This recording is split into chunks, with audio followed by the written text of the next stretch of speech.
नमस्कार दोस्तों। भारत में आर्यों का आगमन। तो सबसे पहले भारत में आर्यों का आगमन कहाँ से हुआ, इस विषय में विभिन्न सारे मत दिए गए हैं।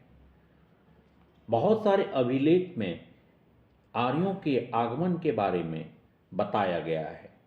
आर्यों का मूल निवास आल्पस पर्वत के पूर्वी क्षेत्र के आसपास बताया जाता है, जो वर्तमान में यूरेशिया कहलाता है।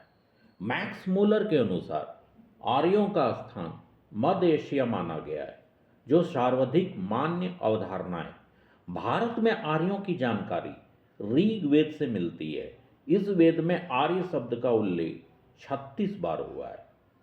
भारतीय विद्वानों ने भी इनके संदर्भ में बहुत सारे अपने अपने मत दिए गए हैं।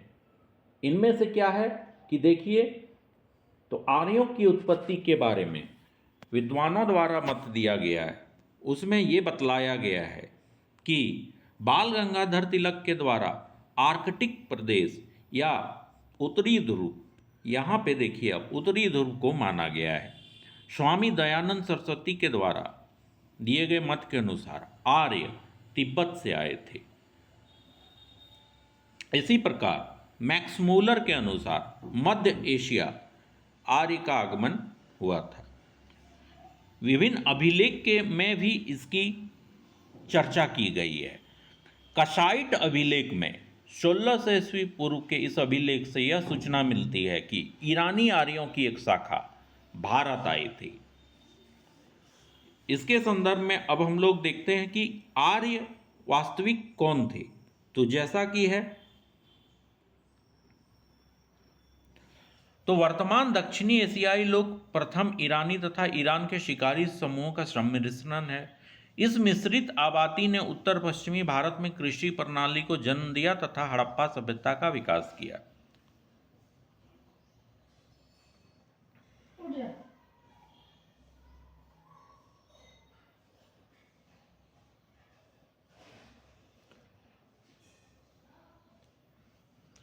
हड़प्पा समय के लोग स्टेपी घास के मैदानों में रहने वाले चरवाहा समूह के साथ भी घुल मिल गए तथा दूसरी प्रमुख आबादी पैतृक उत्तर भारतीय एंसेस्ट्रल नॉर्थ इंडियंस विकसित हुई।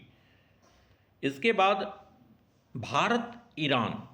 तो भारत आर्य जब अपना अभियान शुरू किए तो उनके पास एक घोड़ों का बहुत ही संख्या होता था, जिसके चलते वे क्या होते थे कि युद्ध में पारंगत होते थे।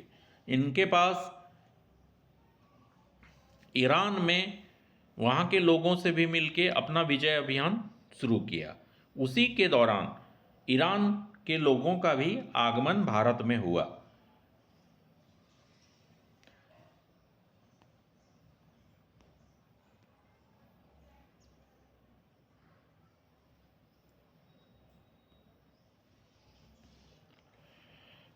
इंडो ईरानी भाषा की विशेषता यह रही कि इस भाषा का प्रचार प्रसार भी भारत में पूरी तरह से हुआ। ईरानी लोग उस समय भारत में पहुंचे थे जब कृषि पद्धति दुनिया में किसी भी स्थान पर पशुपालन की शुरुआत नहीं हुई थी। ये लोग घुमंतू प्रकार के लोग थे और इन्होंने ही कृषि को यहाँ पे आके फैलाया।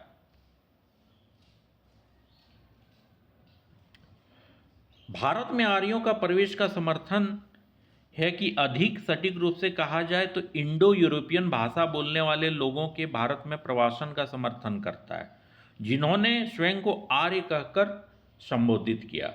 दक्षिण पूर्व एशिया के शिकारी समूहों का संबंध अंडमानी समूह से है, जिन्हें इस माध्यम से ASG अंडमानी शिकारी समूहों अंडमानीज हंटर गैदर्स के रूप में संदर्भित करता है। दक्षिण पूर्व एशिया के शिकारी समूह ASG तथा प्रथम भारतीय, ये सभी अफ्रीका से प्रवास करने वाले समूहों के वंशज को संदर्भित करता है, जो लगभग बहुत साल पहले भारत में आए थे। तो आर्य लोग क्या करते थे? आर्य का जो समाज था पुरुष प्रधान था। पालतू घोड़े पहली बार ईसा पूर्व 6ठी शताब्दी में काला सागर और यूराल पर्वत के क्षेत्र में प्रयोग में लाए गए। 3000 ईसा पूर्व यूराल क्षेत्र में घोड़े की लगभग 60,000 अस्थियां मिली है। तो ये लोग घोड़े को बहुत ज़्यादा अपने पास रखते थे। आर्यों का मुख्य व्यवसाय क्या था? पशुचारण था, और कृषि, पशुचारण, यही सब चलता था। 10 राजन युद्ध। भारत पर भारत वंश का शासन था और उसे 10 राजाओं से विरोध का सामना करना पड़ा। 5 आर्य और 5 अनार्य, उनके बीच लड़ी गई लड़ाई को 10 राजाओं की लड़ाई या 10 राजन युद्ध कहा जाता है। परुष्णी या रावी नदी पर लड़े गए इस युद्ध में सुदास की जीत हुई। बाद में भरतों ने पूर्वों के साथ मिलकर कुरु नाम का एक वंश बनाया। बाद में वैदिक काल में कुरु और पांचाल ने ऊपरी गंगा के मैदानों की राजनीति में महत्वपूर्ण भूमिका निभाई, जहां उन्होंने एक अपना शासन स्थापित किया।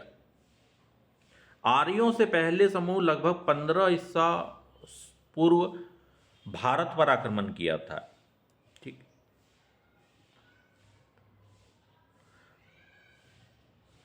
और यहां पे आने के बाद जैसे भारत आर्यों को बहुत से कबीलाओं से, बहुत से सब युद्ध करना पड़ा। पूर्व आर्य किलों का उल्लेख हड़प्पा बस्तियों का हो सकता है। आर्य आसानी से मूल निवासियों पर विजय प्राप्त करने में सक्षम थे। क्यों? कि उनके पास बेहतर हथियार, कवच और घोड़ों द्वारा खींचे जाने वाले रथ थे। आर्य 2 प्रकार के संघर्षों में शामिल थे। आर्य लोग 5 कबीलों में विभाजित थे। पहले क्या होता था? कबीला, ठीक है। आज जैसे होता है ना, भारत स्टेट में विभाजित है, तो उसमें कबीले में विभाजित हुआ करता था। तो सब कबीला कबीला का अपना राजा है, तो सबको जाके जीतना पड़ेगा अगर जीतना है तो। उसी हिसाब से उन्हें पंचजन कहा जाता था। कभी कभी उन्हें गैर आर्यों की मदद मिलती थी। आर्यन कबीले के शासक भरत और त्रिशु थे, जिन्हें पुजारी वशिष्ठ सहायता देते थे। देश का नाम भारतवर्ष राजा भारत के नाम पर ही रखा गया था। इस प्रकार आप देख सकते हैं कि भारत में आर्यों का आगमन कहाँ से हुआ था। इसमें आउटलाइन में आप समझ सकते हैं। यहाँ पे देखिए विभिन्न विद्वानों द्वारा मत दिया है। कोई उत्तर ध्रुव बोल रहा है, कोई एशिया प्रांत बोल रहा है, कोई हिंद यूरोपियन बोल रहा है, कोई आल्पस पर्वत यहाँ पे देखिए भारत से कितनी दूरी पर है, यहाँ से बोल रहा है, कोई मध्य एशिया बोलता है। तो यहाँ पे आप देख लीजिए कि सब दिया हुआ है आउटलाइन में। Thank you for watching.